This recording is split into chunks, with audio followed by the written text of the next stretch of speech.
I was in a bar very recently in North London and I went into the toilet and I cocked the condom machine and a big sign on it saying, "Do not insert unless you get a definite yes." I thought, fair enough, don't be putting your money in unless you're definitely going to get some sex or something like that. No, down the bottom, if you have sex without consent, you could go to prison. I realise that there are a few cultural differences between your country and mine, but what the fuck goes on in England whereby you have to casually remind condom customers just not to rape? That was extended to Superdrug as well, like, you know, just that please, anything else? No, just the 3-pack Durex. Don't be any of that raping, carry on, now give that yourself.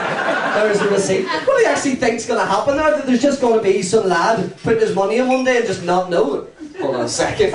Sexual molestation's illegal? Fuck off. Lads, have you seen this? It's always been illegal. Fuck.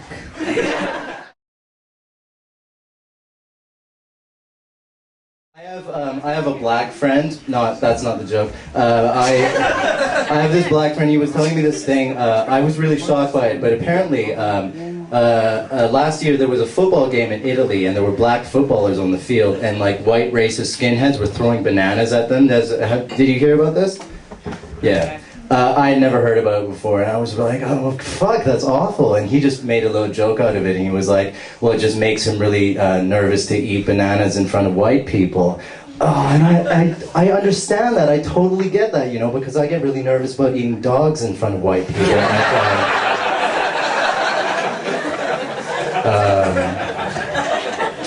Because, thank you. Because I don't want to be that guy, you know. I don't want to.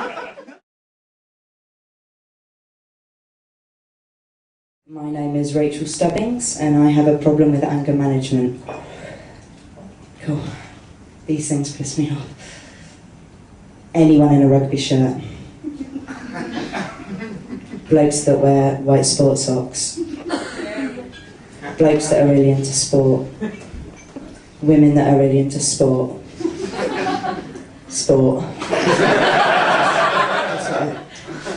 Anyone who has ever ordered a decaf latte with soy milk. Blokes that don't support a football team. Gay. The fact that the word gay has become a derogatory term. Let's be fair.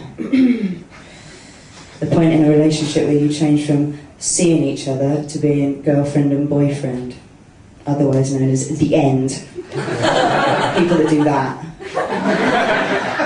These words, quirky, kooky, funky, and smear.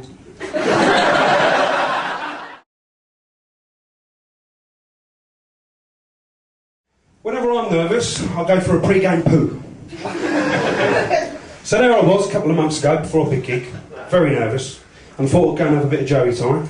Go and sit down in the cubicle and do my thing. So I'm sitting there and a fella comes in the cubicle next to me. He goes, "You alright, mate?" I said, "Yeah, not too bad." "What are you up to?" Struck me as a bit obvious. I said, "I'm having a shit, mate." "What are you up to after?"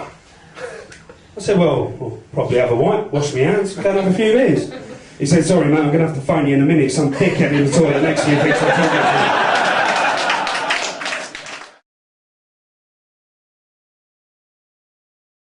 You've got plenty of leg room, haven't you? Which is a lot for you.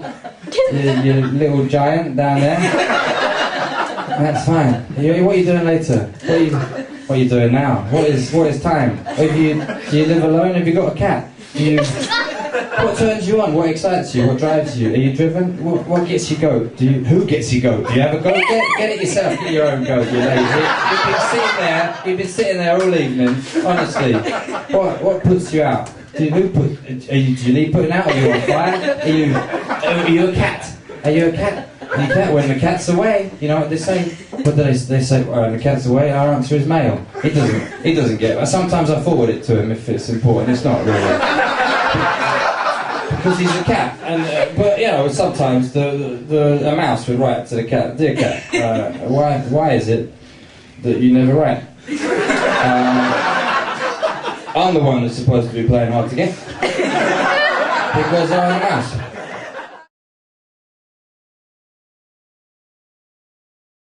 I got my council flat. Yay! Thank you. They're a bit like night buses, aren't they? Council flats. You wait for one for ages, and then it stinks of piss. But it's a very friendly little estate I live on. The people there are very open. Like, for example, on my first night there, I ran into one of my neighbours on the stairwell, just taking a shit. I don't know what motivated him to do it, but I think the kindest interpretation is that he was trying to leave a welcome message for me, and he didn't quite make it to the letterbox. But I was very impressed with the cleaners, because they dealt with it in the morning simply by covering it up with a pair of tracksuit bottoms. It's amazing how versatile sportswear is these days, isn't it?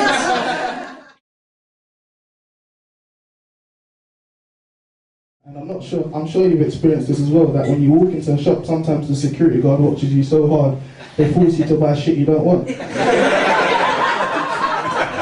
Or is that just me?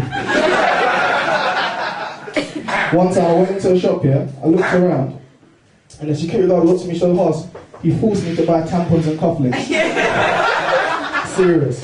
Now I was gonna beat him up, but he was Zimbabwean and they're kind of tough. Like I've got two 11-year-old twin cousins, right? 11-year-old, size 10 feet, 6 packs. When they were teething, when I was younger, I remember they used to chew chicken bones. And every time I see them, they tried to put me in a headlock and stuff.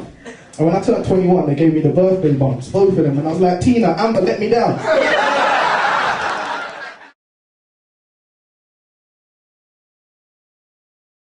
Fantastic Christmas. I got some brilliant presents from my parents, especially my mum. Can I share them with you? I've got them in my pockets, they're very small.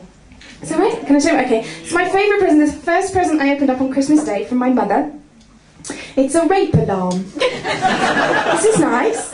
And it's from John Lewis, so it's quality at an appropriate price, which is nice. Because since I moved to Sheperds Bush, she thinks I might need it, which is nice. She thinks I'm rapeable. So lovely. What more can a daughter want from encouragement from her mother? It's lovely. And I find it's a wonderful thing, because in Sheperds Bush there's not a lot of nature, there's not a lot of flora, fauna. So this is bird song. Isn't that lovely? You think it's a nightingale. It's lovely. At least I hope there's a nightingale outside my window, otherwise we're in big trouble.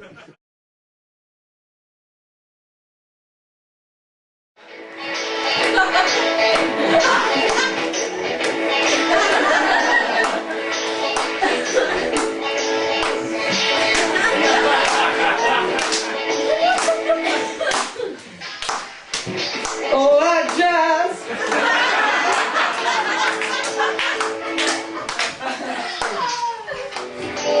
Oh, that jazz!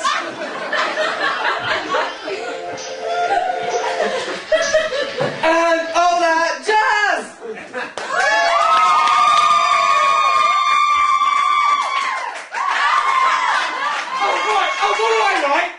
I bought these from Fancy Dress Costume, right? Sexy, quite, isn't it? Right? And look at this little gun I got!